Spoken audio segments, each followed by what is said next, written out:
Hello, hello, hello, and welcome to another episode of Reality Writes. I am author Ellie Alexander, and this is the podcast where we talk about all things bookish, writerish, and try to give you a behind-the-scenes take on the writing life. And I am here with the tech guy. Hello, hello. We are back after many travels the past few weeks. Yeah, we've had a busy summer, and I thought it was ending, and then no, there's still more to come, but that's okay. I decided that it would be fun to sort of do a reader grab bag of questions because anytime I've been gone for a chunk of time, I always have a lot of email, which I love. Thank you, darlings, for reaching out to me. But there are some questions that come up more frequently than others. And so we thought it'd be fun to sort of compile some of those. It's totally random, but these are questions that I not only have answered this week in getting caught up on messages and DMs, but also get asked pretty often. Yeah, and they're from both readers and writers too. That is something that, you cover both realms, I guess. So you get questions from a lot of people, and it's nice to be able to have a format like this where we can share them because you do get asked the same questions a lot. And so it's great to be able to then give these answers out in a broader, format that more people can hear the answers to and hopefully gain some knowledge. That's right. That's what we're here to do. We're lending you book knowledge, one Reality Writes episode at a time. Totally. All right. Do you want to dive right in? Sure, let's do it. Okay, I'm going to go down the list of questions that we've grabbed over the past couple weeks, starting with, can you share your top tips on how to query agents in the age of AI? Ooh, this is a good one.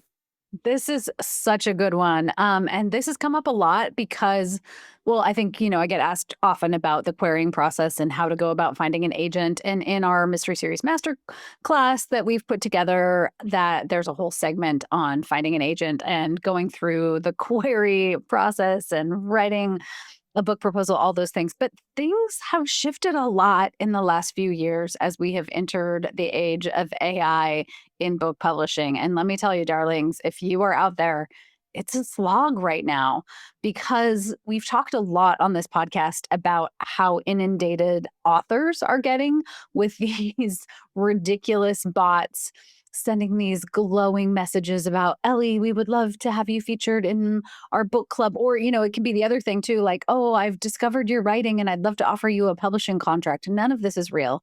It's all fake. It's all AI. But what that has done, it has really flooded the marketplace with a lot of junk. And it's depressing, honestly. Agents are getting inundated with queries that are bots and then are also just clearly written by AI.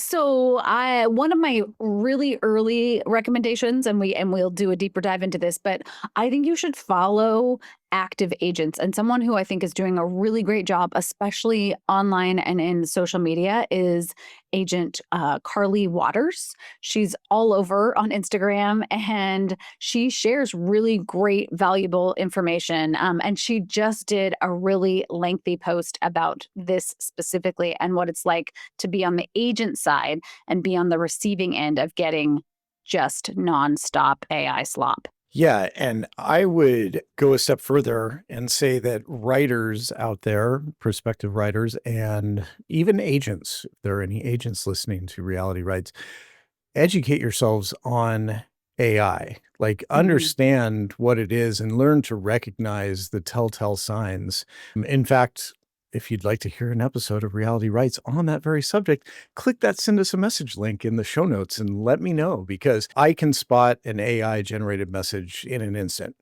We get them all the time via your website.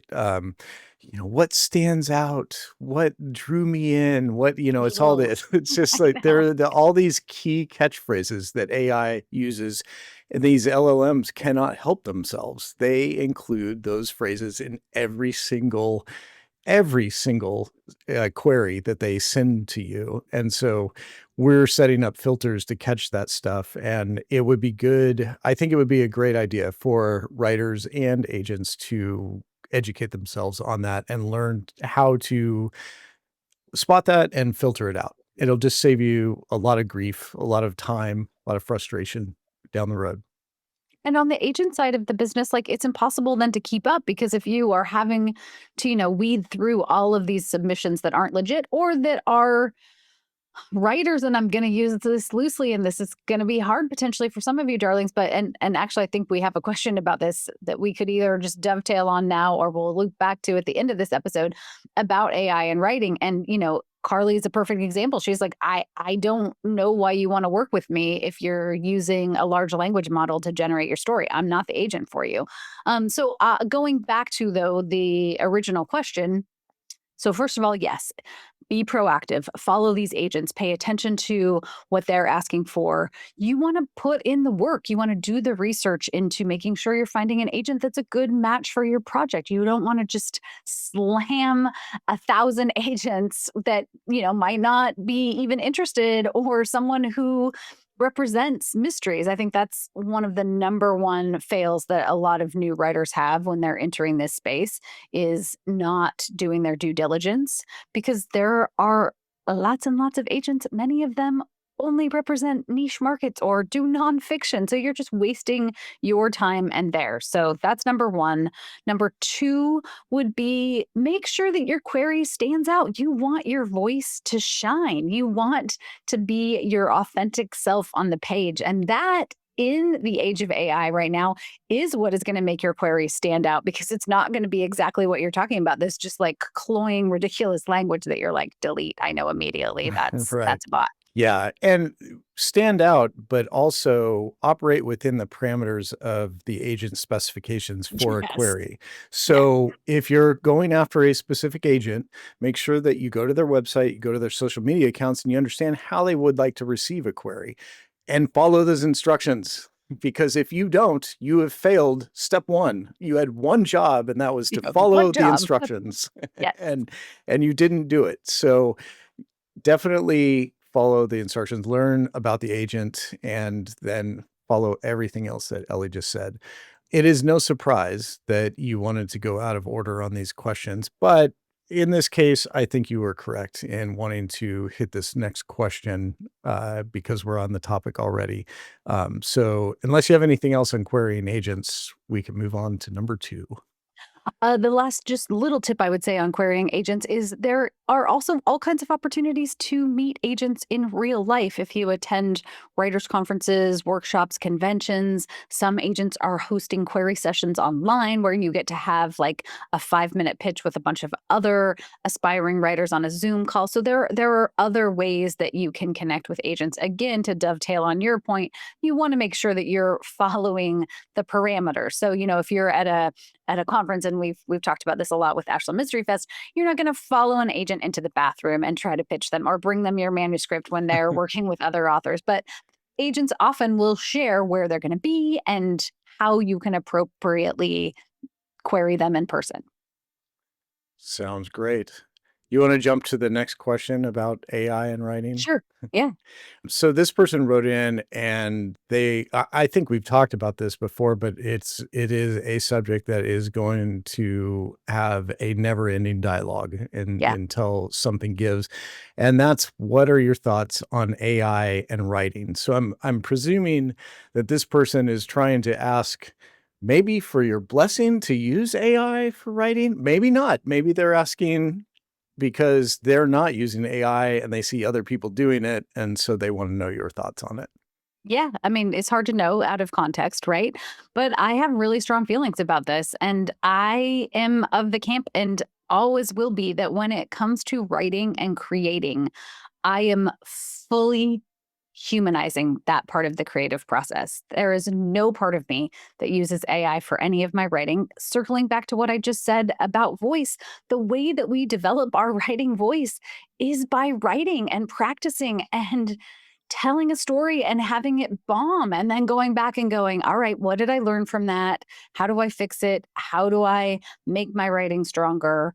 I've had a few aspiring writers who have reached out to me through my coaching and mystery series masterclass, and they are fully wanting to use large language models to develop their books, which, that's a choice that you're making. I am not the right coach or person for you in that circumstance, because I feel so strongly that the way that we grow as creatives and the way that we put creative energy out in the world is to create that art ourselves. There's no replicating it for me. And for me, the creative process is where I thrive. Like, that's the entire reason I write. And I can rattle off 1,000 examples, but if I am writing about Jules and the bake shop and Lance, those characters are so much a part of who I am that I forget that they aren't real. I don't need AI to create that for me. I create that here in my office in my own little head. And it's such a joy and escape for me to step into these fictional worlds. I have as much discovery as I'm writing a book that hopefully you darlings get when you read that book. And even though, if we're talking about mystery specifically, there's a formula that you follow, and I follow that formula. I am sort of a machine. I write really fast Mhm. and I write often, and I think I write well. I don't like to put myself up there in the category of, like, incredible literary fiction, but I feel like over the years I've learned to tell a really good story, and that's important to me. But I wouldn't be able to have these interesting discoveries even within that formula if something else was generating that for me. It's just magic every time when I know where I'm going with a story, and then partway through my word count for the day, something else takes hold and we're going on a completely different direction. Like, Yeah. Human creativity rocks. it does. For me personally, I have enjoyed people trying to use LLMs to write books because there have been some Very bad. Yes, that's right. spectacular failures, like super embarrassing authors leaving prompts in the book, in the final printed copy of the book, Oof. with paragraphs that end a chapter like, this works because, which is a tell for those that don't use AI, it's a telltale sign of an LLM answering you your question or your prompt. Just classic. So yeah, I can definitely resonate with that. And I can 100% back up the fact that your characters are real to you. I can't even count the number of times we have been in Ashland where you've said, "Oh, let's go down to Tort for a coffee." And I'm like, "What? No." I mean, we want to go to Mix, like the real life place that you've modeled after Tort. Yeah. Okay. Nope. Yeah. Tort. No, and I mean, even with writing, close to 50 mysteries at this point in time. Now, the caveat here is I've been writing for 2 decades. I've been published for 15 years. And we've done an episode on this as well, which is that, I have built muscle memory over time. And that's what I would encourage new writers to do, is just keep practicing. I would rather read a really crappy story that you have written yourself than something that you're generating from a large language model. I mean, I also have this other baseline, which is that all of my previous work was stolen to train these large Yeah. language models. So there's a whole other can of worms that I feel really strongly and passionate about. But I just was at the final stage of copy edits for the next Bake Shop mystery. And this means that I have touched the book multiple times. This means that now my editor has gone through and done a first pass, and now we are at copy edit. So this is usually where we're just kind of fine tuning the book and making sure the grammar's right and catching any like major timeline errors or that sort of thing. And as I was working my way through copy edits last week, I had another aha moment. There'd been this little thread about a subplot with one of the suspects that I had closed, and I felt good about. Like, it was okay, but it wasn't great. But this book, I wrote, I don't know, 9 months ago, and it's been through all these other rounds of copy edits. And as I was reading it through this last time, I had this new moment of like, oh, wait a minute. No, I know what had been missing the whole time, but I needed to step away from it. I needed fresh eyes. I needed all of those things that I talk extensively about when I'm working with new writers. So I don't think there's any way that you replicate that experience of getting your hands like deep in the creative process with AI. I just don't.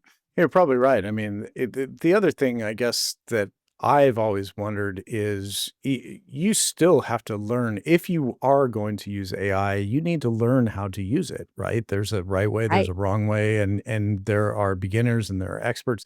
just like writing. So if you want to be a writer, I would say spend the time learning how to write. Yeah. Don't spend the time learning how to learn AI to write. Like, just, spend the time learning how to write. Like I said, human creativity rocks. In fact, I'm going Yeah. to make a sticker of that. Ooh, yeah, I want that sticker. I want that. I would wear that around. I feel like I'm not coming off my soapbox on this one, Starlings. There's no point. And I feel grateful that I was writing long before this was even an issue because and what I think is funny now, well, there are two things that I think are funny now that I appreciate. The first being anytime I get email from somebody pointing out my grammatical errors, I'll be like, yep, that's right, because I wrote it. So there's that. And then the second thing is voice. And I know voice and writing seems like this mythical thing and it's hard to pin down, but when you pick up one of my books, I want you to know that you're reading an Ellie Alexander book. And I think I have a distinct style. And sometimes over the course of the last 15 years, and I'm sure it will happen again in my future publishing years, I get frustrated with my own self because I'm like, oh, if you read my Meg Read series and then you read my Jules series, or you even read one of my cozy rom coms, like there's a through line, which is my voice. And so I think in the past I've been disappointed by that. Like, oh, I wish I could totally change how my voice sounds or how I write for something else. And now I'm so grateful to be like, oh no, like that's me. That's my writing. I'm going to do a real deep look into food for a chunk of time and then come back to something else. So, yeah, I think to your point, spend that time developing your voice, like figuring out your style.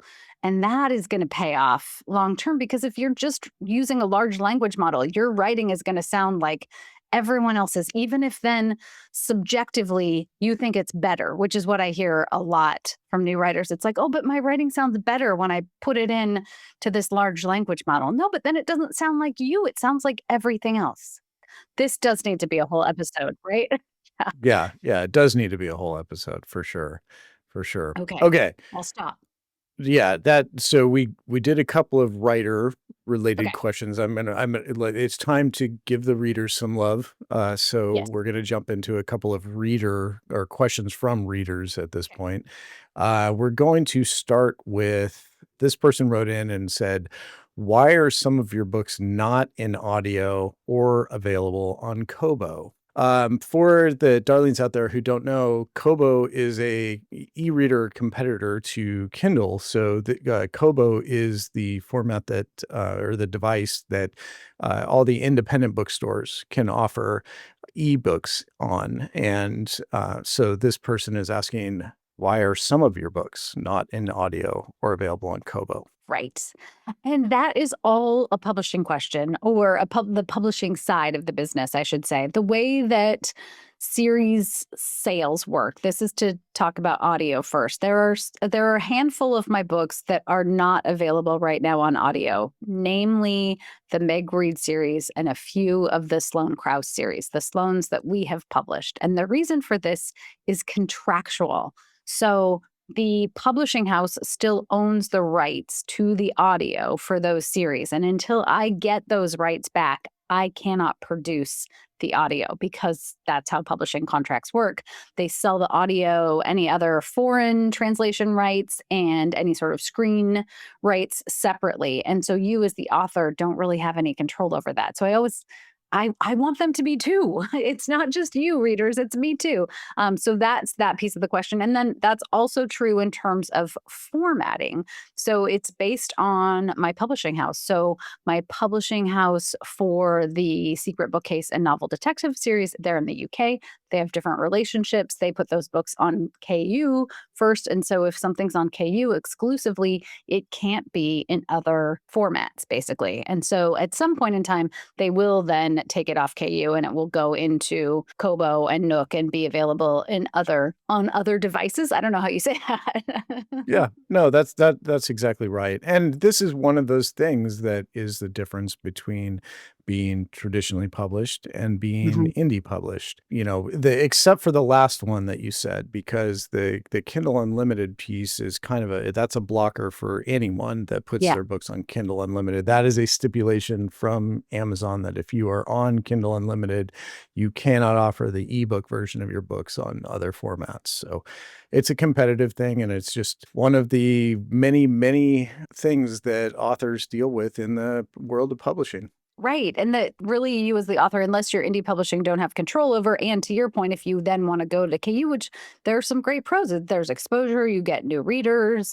And then, on the con side, of course, I want my books to be available to everyone in every way, shape, and form. So, yeah. Yeah, and also just one point of clarification when you were talking about your publisher and selling the audio rights, that is to another publisher who specializes Yes. in audiobooks. So Yes.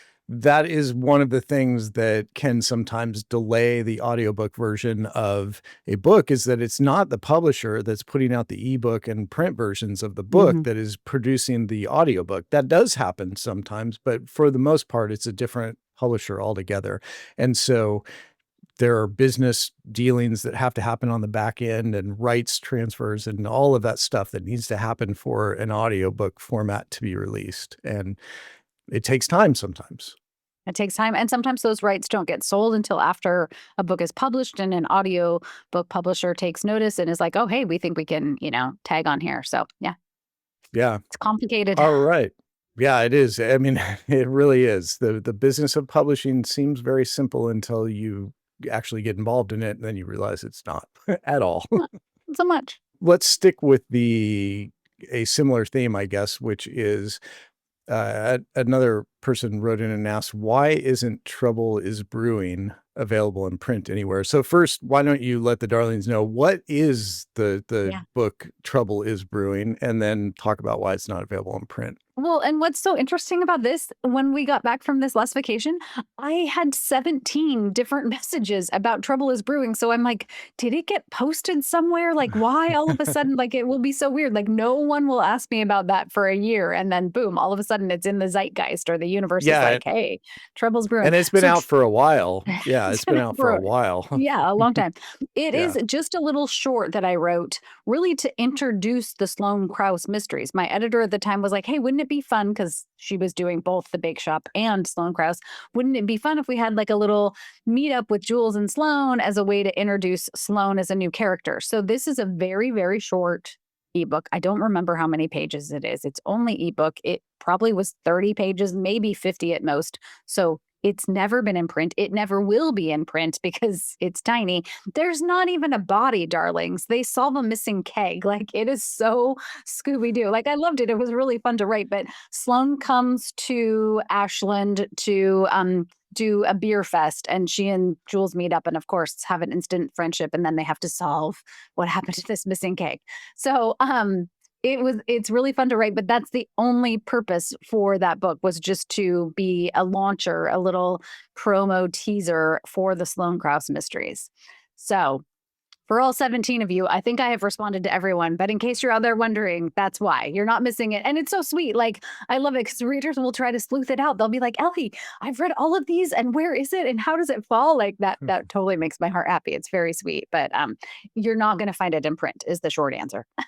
Hey, missing kegs is serious business, people. So Good just let's point. let's let's make it, let's Sorry. be clear about that. This Yeah. is like, I mean, I would put that above murder, honestly, in Okay. terms of having to solve a mystery. Do people have to read Trouble Is Brewing to jump in and start the Sloane Krause mysteries? No, no, not at all. No, no, no. It's just it literally was just kind of a whim, like a lark for fun. Yeah. Yeah. And to be clear, I knew the answer to that. I just wanted to ask No, so that yeah. you could No, I say it for appreciate that. One thing I will say, though, is that this is the same reasoning behind, you did write three, or have written, I should say, three to this point, three shorts that fit within the Sloane Krause Mystery Series order. And those weren't printed individually, but we did put them together in a compilation called The First Pour, Pour. And that book is available for print and ebook. right now. So that is the way that we were able to do that, though, because for the same reasons that Trouble Is Brewing isn't in print format, we could not offer print versions of the individual shorts because they're short. They're short. They're too short. Yeah, it'd be a terrible experience for you as a reader too, because it's like, oh, I just spent the same amount on this book that's 75 pages, you know? Yeah. But then once I Yeah. wrote 3, we were able to put them in a compilation, and that's a legit book. Like that's 300 pages with recipes. Dun, dun, dun.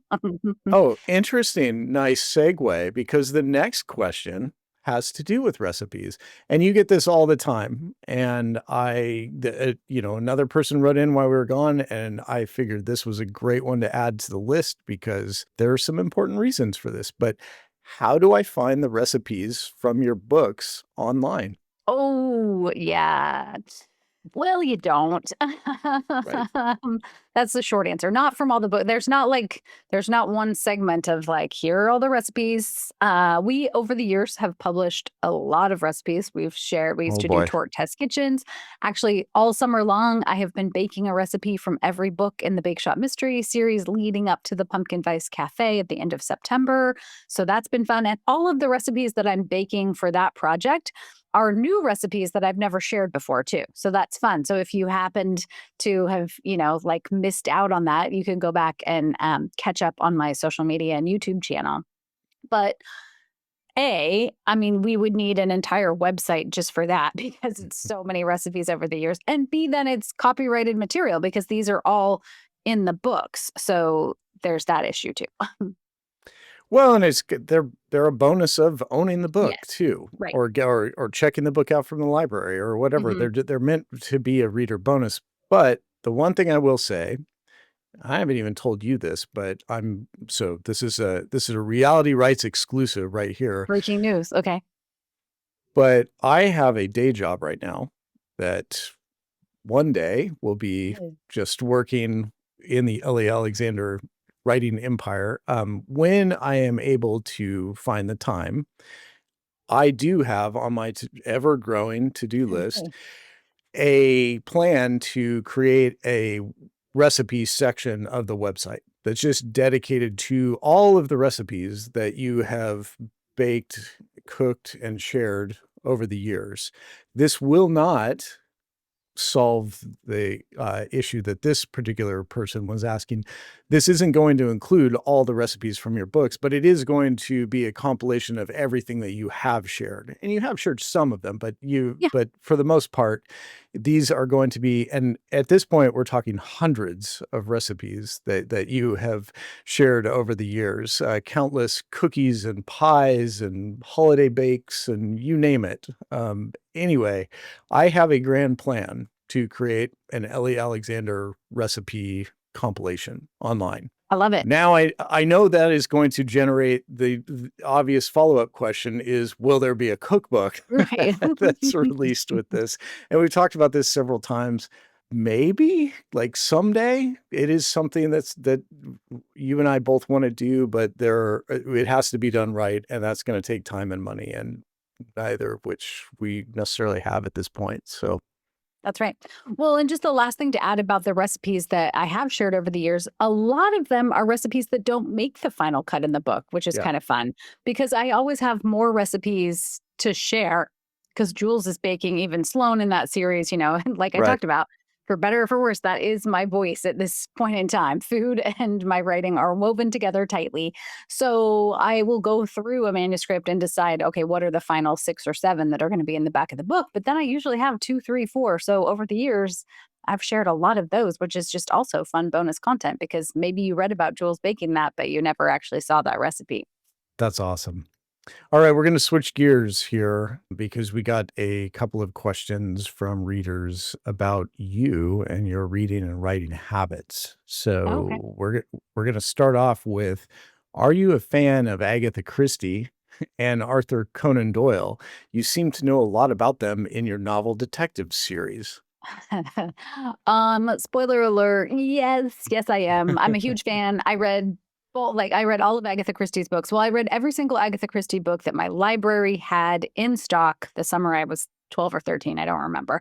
And that really sent me down a Christie trail. And then I didn't really read Sherlock until later. I think the first Sherlock, I think I read a study in Scarlet in high school. And then I really got hooked on Sherlock. But I also am just so fascinated myself by writing process and their personal stories. So I have read every single biography that I can get my hands on about either of them. I listen to podcasts. I've been listening to this podcast about Arthur Conan Doyle lately. And it's so fascinating how much stays the same with change. So, all those Sherlock novels were initially short stories published in the Strand magazine. And I find that fascinating given kind of where we're at right now with readers and attention spans. And we're kind of going back to that idea. Like there are lots of platforms now where writers are publishing kind of this serial, a chapter at a time kind of thing, which is really a nod back to that. Or like the Hound of the Baskervilles, he had killed Sherlock off because he was so frustrated by having to write this detective again and again and again. But then he brought him back, and that also was published in the Strand, and the Strand went into like 7 printings. He wrote The Hound of the Baskervilles in a month. So I'm kind of like, yeah, I write a first draft in a month too. So I love all those parallels. And then also just, like the interesting things that he did with that character. Like Sherlock can smell something and know the exact type of tobacco, but he didn't know that the stars revolved around the sun, or like the planets did. Like, so anyway, yeah, I love any lore. The same is true for Agatha Christie. I think we talked about this on a previous podcast where, she was one of the first women to go surfing in Hawaii. And you don't think about that because we see her as this very like matronly person near the latter end of her career, but she had this very like vivacious traveling life before that. Yeah, Yes. that's interesting. It is funny because whenever I think of Agatha Christie, I always think of like a Miss Marple, Right. personality. You always think of like somebody famous, you always think of them as just being that age that Yep. when they gained fame or notoriety, and never that they had a whole life all before any of that happened. It's kind of wild. A whole life that clearly informed their writing, and I Yeah. think that kind of circles back to our whole thing about AI. Like you can see these threads of how their personal experiences, like she went on a dig site with her second husband in Egypt, and here we go. Then we get the death on the Nile. Or Arthur Conan Doyle, he was a trained doctor. He wasn't a very good doctor, it sounds like. And then he was a spiritualist. He believed in fairies. Like he has this whole other ethereal side to him, which gets woven into the spiritualism of the time. And yeah. All right, one more, and I saved the best for last. Ooh, okay. This will be of interest, I think, to both writers and readers. Somebody wrote in and asked, "Do you have any weird writing quirks, rituals, etc.?" Oh, this is a good one. You know, I think this might speak to like my little OCD-ness, or I don't know what it is, but I can't have anything on me physically when I'm writing. Like I don't write with my ring on, I don't write with bracelets or jewelry. Like I don't write, I don't get dressed up to write. I write in comfortable clothes. I could not write in pajamas though. Like I have to get dressed to write, but that would usually be like a glorified version of pajamas, which would be like yoga pants and a comfy sweatshirt. So that's kind of random. And then I would say my biggest quirk is that I physically need to be in my office to write. That would always be my preferred method of writing. Right here, where you see me, this is where I write 95% of my books. Sometimes it works out that we're traveling and I have to write in other places, but that's really not my favorite. I like to get out in the world and research and pay attention to people if I'm like working on a new plot or trying to develop characters. But when it comes to the daily word count, like I am here in my office. I have the same playlist that I listen to. In fact, the other night we were driving somewhere and my Jules playlist came on and I was like, oh my gosh, I can't listen to this. Like what's happening? Because my brain wants to then start writing Jules because I hear that. I don't even know what that music is because I'm barely listening to it, but it's just cellularly in my body now. Um, yeah, that's about it. Yeah, it was funny. We were just in the car going somewhere a few days ago, and a weird playlist started playing because you had looked up how to get there on your phone. So you had your car connected to, or your phone connected to the car. And all of a sudden you were like, oh, this is my, Yeah, writing Jules. playlist for whatever series. And you're like, I can't listen to this right now because No, I'm not writing. no, turn it off. What are we doing? Because Yeah, it puts you in that frame of mind, and you it does. just, and you didn't want to be in that frame of mind, because I think we were going to see Sound of Music. That was it. That's right. We Right. were going to Yeah. see Sound of Music, and Yeah. I didn't want to be in. I mean, I usually want to be at Tort with Jules, but not at that point in time. Yeah. Sometimes I'll light a candle. I always get out and exercise before I start writing. And I have kind of my regimented time that I like to write, which is usually sometime between 8:39 and 2 o'clock, Monday through Friday. That's about it. It's a good thing you know somebody who makes candles. It is a good thing I know somebody who makes candles. I always have a notebook next to me because I don't make any changes as I go. I just keep going with the story. It's Cool. not super exciting. I don't wear a special cape.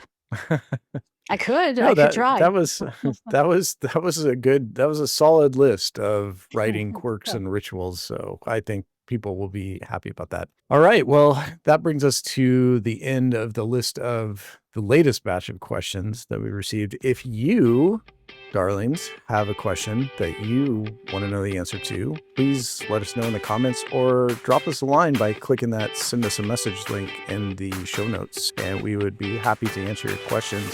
All right. On that note, till next time. Until next time.